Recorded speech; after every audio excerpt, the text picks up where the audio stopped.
तभी इमाम अलैहिस्सलाम से ही एक अपने जद की रसूल खुदा की हदीस में भी है कि वो लोग कि जो ग़ैबत है इमाम ज़मान अलैहिस्सलाम में हमारे ख़ानदान की विलायत पर कायम रहेंगे।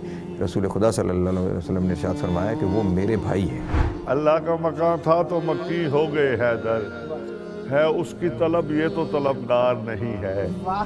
मोमिनो हैदर करार कमा तुम कर लो, ये छठा नूर इमामत है पिसर बाकिर का।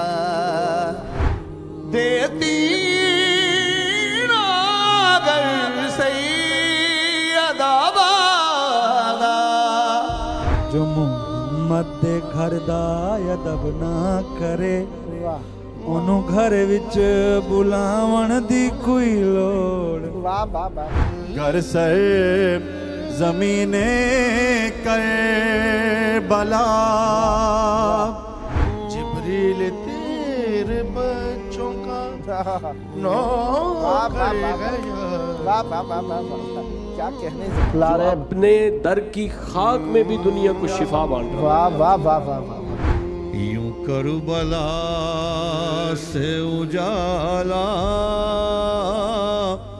निकलने वाला है।